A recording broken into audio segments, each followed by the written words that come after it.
fashion revolution started in 2013 as a result of the biggest tragedy in the fashion supply chain ever, the Rana Plaza disaster, where 1,134 people were killed and over 2,000 people were injured, 2,500 people were injured.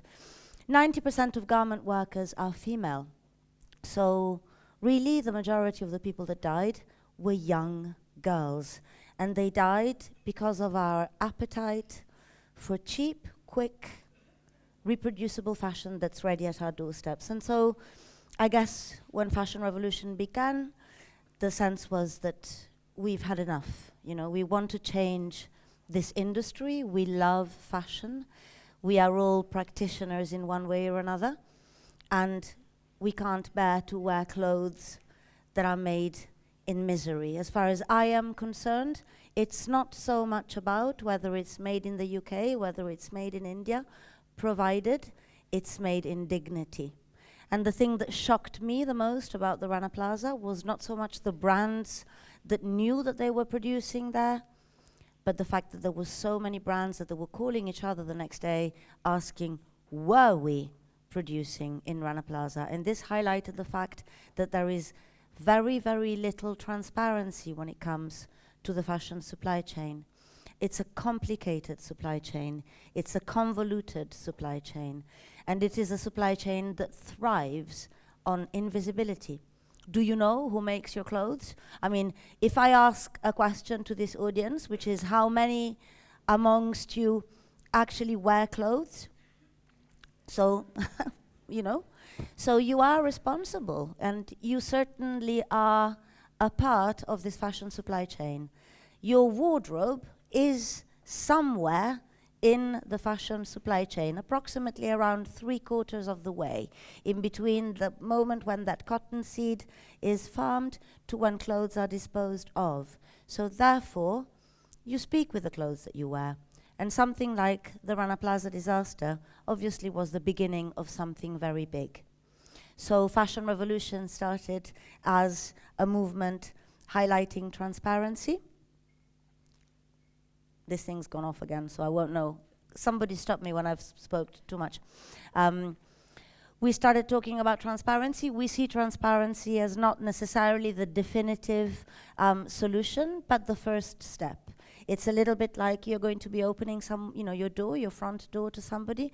They're not going to know the entirety of what you do, but they can begin to feel who you are and what you are doing. It leads to openness, it leads to accountability. Above all, it leads somewhere. It might not lead to best practice, but it leads to somewhere. So the disasters such as the Rana Plaza, if they were to happen, and many other disasters or issues are arising constantly in the fashion supply chain, and it is via transparency that we can understand which brands are actually responsible and hold them accountable to that. We started with a really, really simple question: who made my clothes? And we sort of assumed that most brands would be able to answer, but of course they can't. And so what turned into a really simple question became a huge campaign. We are now present in over 106 countries globally. Our reach last April was over 150 million.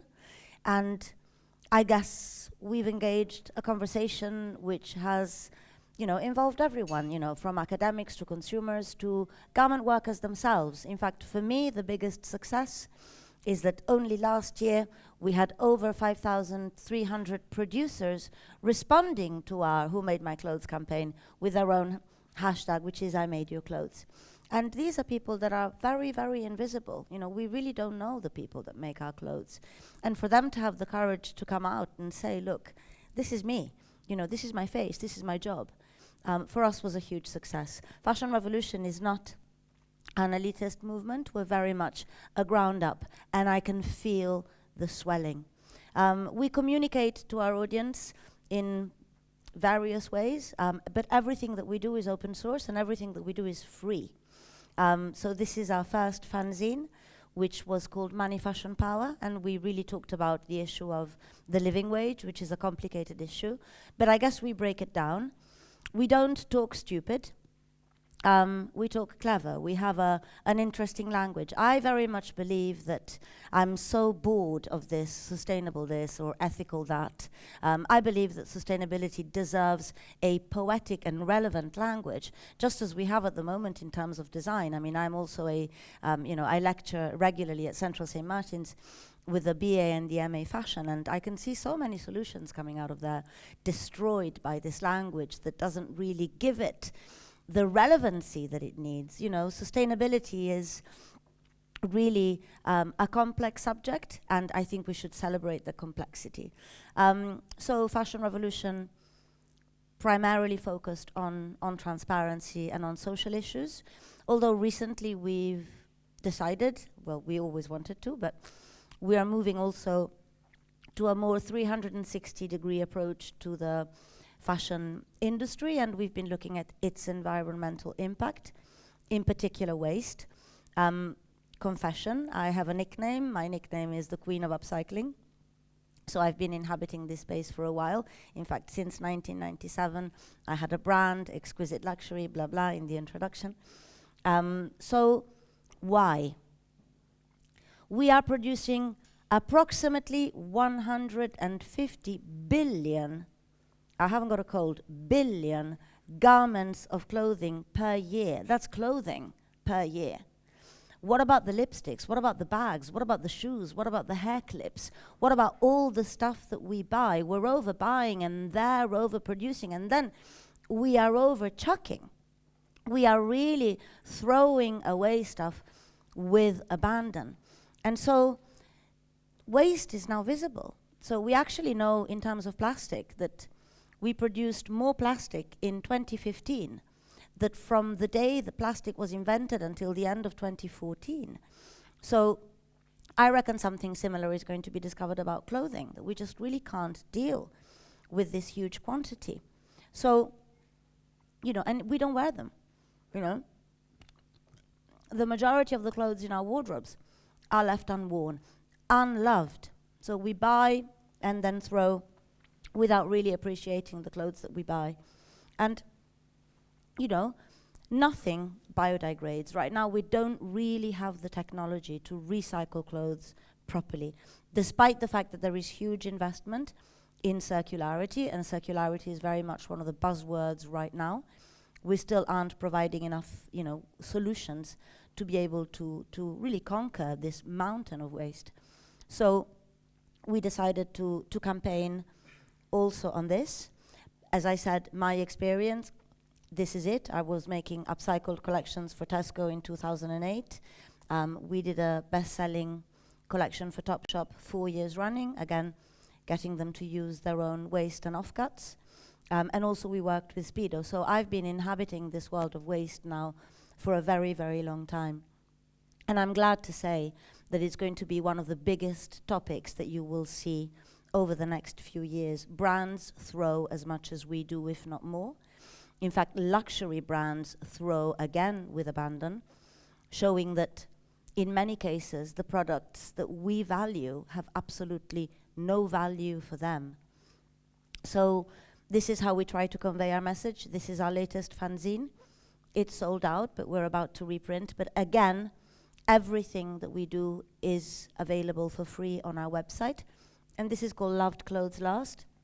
And we've worked with some of the top industry experts, but some of the coolest art directors as well, to really show that, you know, you can talk about a complicated subject in a way that is solutional, that is creative, that is exciting. In it, you will find ways of really appreciating the aesthetics as well as the importance of things such as mending, engaging emotionally with the clothes that you wear. And really, rather than hiding under your duvet thinking, Jesus, I have inherited a massive problem, feeling that you are a real part of the solution if you wake up and you decide that you're going to make some very small changes in your life. This is my favorite quote ever. I don't know whether any one of you has watched Feud recently, but it came back in that. And this is what we've lost. And this is what we need to get back. And this is not, it's nothing but a cultural change. This is the culture that we inhabit. You are the people that are living in this culture, and yours is the power to change it on all levels. From, as I said, waking up in the morning, looking at your wardrobe, and thinking intelligently about the stuff that you got, and going into shops intelligently, and thinking about the stuff that you buy, and making sure that you buy because you love, because you need, because you really are going to keep something, but also really somehow taking advantage of the culture that allows you to speak up and be the person that speaks up, because clothing affects 100% of the population. So you are the population. So you can join the revolution, I guess, at any point. Am I talking too much? So this is our latest photo shoot, which I'm very proud. We actually asked people on Instagram, we asked real fashion revolutionaries to come up and say, look, I believe in what you're doing. And they came out in droves. And this is my favorite. This is Luke, the most unexpected fashion revolutionary you've ever seen. But it goes to show that the panorama is changing. You know, ethical fashion, sustainable fashion, I never use those words because they're shit words, you know? And the reality is that for years, they've given us a really bad name. Like, you know, how many times have you heard sustainable fashion is crunchy, it's not good enough, it's not this? Rubbish, rubbish. It's intimate, it's emotional, it's outerwear, it's luxury, it's everything that you want it to be. And what we are seeing right now is you guys and audiences that are different coming up and saying, yes, I inhabit that movement, that's my scene, that's my story. I want to tell that kind of a story with the clothes that I wear, the clothes that I design, the clothes that I choose, the people that I hang out with. It's a little bit like vegan to a certain extent. When I was growing up, vegan was like, you know, you're not a vegan. And yet now, it's part of the culture that we inhabit. And that's what this is what we all have to own. You know, that we can change this culture and we can make those changes physically, emotionally, in the way that we operate. We work with YouTubers, we try to really have an impact. This girl's called Marzia Cutie Pie, she's the girlfriend of somebody called PewDiePie. She's got something like 10 million subscribers, and every Fashion Revolution week she comes out and she does like a swap or a mending or something. You know, what she does has a massive reverberation. You know, she's talking to 10-year-olds, you know, 11-year-olds. And again, you know, this is a little bit of showing off our impact last April during Fashion Revolution Week. By the way, Fashion Revolution Week starts on the 23rd of April, and it'll be from the 23rd until the 30th. Please take part. It might seem like nothing, but you know that for a brand, each time that someone does something like puts a photograph of themselves online and uses the hashtag who made my clothes, that's worth 10,000 letters for them. So they take notice. And when it comes to transparency, when we first published our Fashion Transparency Index, there were a handful of brands that were publishing their supply chain. 3 years later, there's nearly 200. So it makes a change. You guys speaking out makes a change because brands are addressing you. So if you address those brands and ask them to change, they listen.